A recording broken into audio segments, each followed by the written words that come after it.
The SS Waratah, a passenger and cargo steamship, was a marvel of the early 20th century shipbuilding, designed to traverse the challenging seas between the United Kingdom and Australia. Launched in 1908 by prestigious Barclay, Curle Co. Limited in Glasgow, the Waratah was named after a native Australian flower and symbolized the connection between the continents.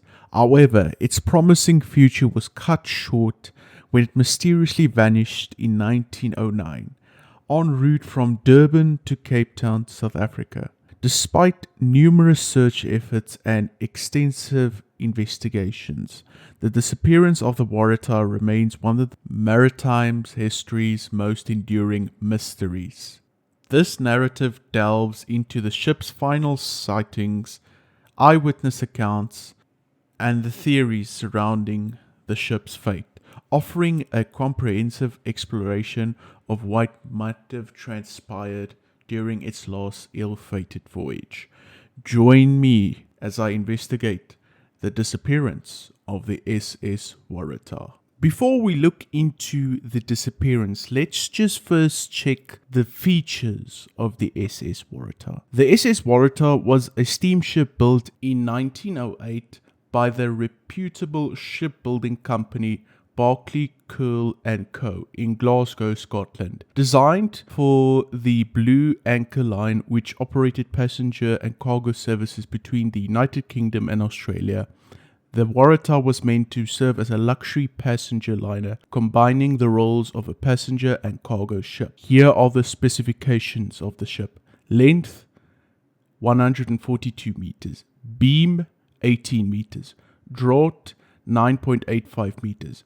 Gross tonnage, 9.339 tons. Speed, approximately 13 knots, which is 24 kilometers an hour. The Waratah was lavishly appointed with accommodations for 750 passengers, including 128 first-class cabins. The interiors were designed to offer comfort and luxury, featuring dining rooms, smoking rooms, and lounges, which were a mark of elegance and sophistication for sea travel during that era. The maiden voyage. The Waratah embarked on a maiden voyage from London to Australia in November 1908. Her journey included stops at various ports such as Plymouth, Cape Town, Durban, Adelaide, Melbourne, and Sydney. The ship successfully completed her first round trip without significant incident, despite some reports of instability and concerns over her seaworthiness from a few passengers and cabin crew members. These reports, however, were largely dismissed or downplayed by the ship's operators and builders. And now we get into the final voyage and the last sightings of the SS Waratah. The SS Waratah departed from Durban, South Africa on 26 July 1909 and en route to Cape Town. This leg was part of its journey back to the United Kingdom after visiting several ports in Australia. The ship was carrying 211 passengers and crew members, as well as a significant amount of cargo. As the Waratah left Durban, the weather was reported to be worsening, with strong winds and high seas. The southern coast of Africa is known for its unpredictable and often treacherous weather, which can be included sudden storms and heavy swells. These conditions have posed a challenge to the ship and its crew. The last confirmed sighting of the SS Waratah was by a crew of the Clan McIntyre, another steamship. This encounter occurred on 27 July 1909, approximately 12 miles off the Bashi River, known as the Mbase, on the east coast of South Africa. Captain Bruce of Clan McIntyre reported seeing the Waratah around 6 p.m. He noted that the Waratah was maintaining a steady course but appeared to be struggling in the heavy seas. Despite rough conditions, Captain Bruce did not observe any signs of distress or emergency signals from the Waratah. He assumed that the ship, like his own, was contending with the adverse weather. Crew members aboard the Clan McIntyre also observed the Waratah. They described the ship as rolling heavily and noted that it seemed to be laboring in the high waves. However, similar to Captain Bruce, they did not see any signals of trouble. The visibility was reduced due to the worsening weather, making it difficult to maintain a clear view of the Waratah. Subsequent sightings and unverified reports. The Harlow incident. One of the more controversial and debated reports came from the crew of Harlow, a coastal steamer. According to this account, Harlow was sailing in the vicinity of the Waratah's route on evening of July 27, 1909. The crew reported seeing a large ship in the distance that matched the Waratah's description. They claimed that they have witnessed what to be appeared flashing lights, which some interpreted as distress signals or explosions. However, the sighting remains unverified and is subject to skepticism. Critics argue that the Harlow's crew could have mistaken it for another vessel, especially given the challenging weather conditions and limited visibility. Search efforts and investigation. When the Waratah failed to arrive in Cape Town, a search operation was quickly launched. The Blue Anchor Line, along with the South African authorities, coordinated efforts to locate the missing ship. Ships were dispatched to scour the coastline and adjacent waters, but no trace of the Waratah was found. The search continued for several months, with various ships and resources dedicated to finding the Waratah. Despite these extensive efforts, including the use of surface vessels and later aerial reconnaissance, the ship's whereabouts remained a mystery. The disappearance of the Waratah prompted multiple inquiries and investigations. The most significant was conducted by the British Board of Trade, which examined the ship's construction, stability, and circumstances of its final voyage. The inquiry concluded that while the Waratah had some design flaws, there was insignificant evidence to determine the exact cause of the disappearance. Now we get into my parts of this video. The theories as to why the ship disappeared. First, rogue waves.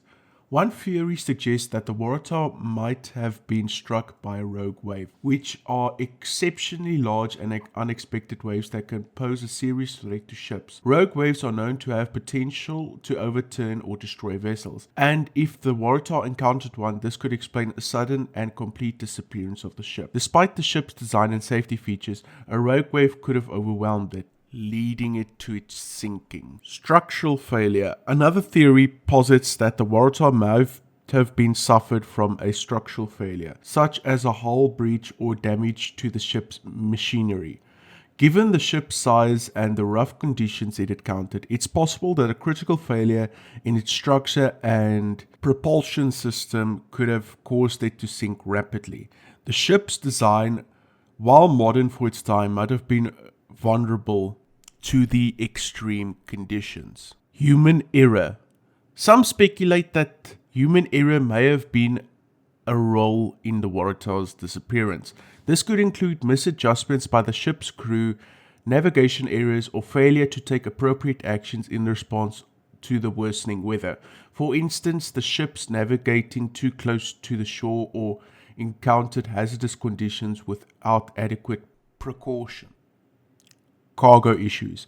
The Waratah was carrying a diverse cargo, and it's possible that the issues related to the cargo could have contributed to the disaster. For example, if the cargo was not properly secured or it had shifted significantly during the voyage, it could have caused the ship to become unstable or difficult to control. Piracy or sabotage. Another less likely but still possible theory suggests that there could have been piracy or sabotage. While there was no substantial evidence to support this theory, it remains a speculative one. If the ship could have been attacked or sabotaged, it could explain the lack of wreckage, as perpetrators might have taken steps to hide their action.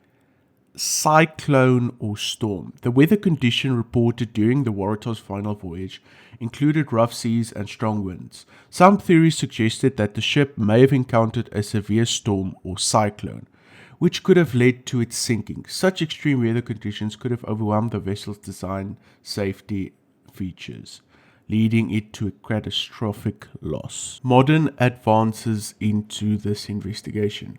In recent decades, advances in technology have renewed interest in the Waratah. Modern sonar and underwater exploration equipment have been used in attempts to locate the wreck. However, the vast and often treacherous waters of the coast of South Africa have made these efforts challenging. Several expeditions have reported discovering potential wreckage sites, but none of them have been conclusively identified as the Waratah. The deep waters and strong currents in the region complicate efforts to explore these areas and verify the sites. The fate of the SS Waratah remains one of the great unsolved maritime mysteries. Despite the lost sightings and numerous theories, the exact events that led to the ship's disappearance continue to elude investigations and historians.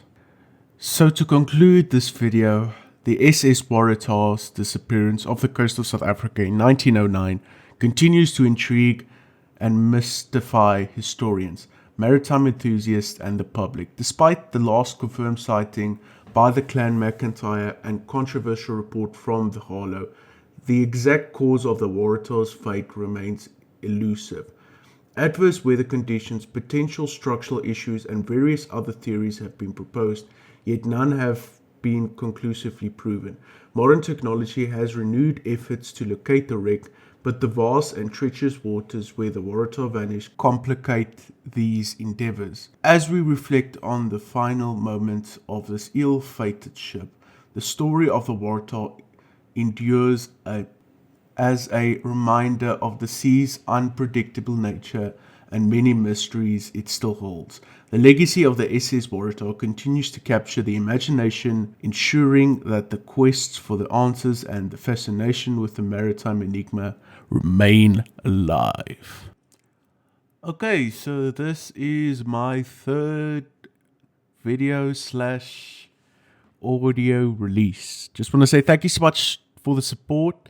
The most recent episode with the Team Store Submitters has done pretty well, so hopefully this is the start of something good. Thank you so much for everybody for supporting. If you guys have got any suggestions as to what I should do next, please let me know. Whether it's on Spotify, whether it's on YouTube, let me know. Thank you so much. Hope you enjoy. Peace and cheers.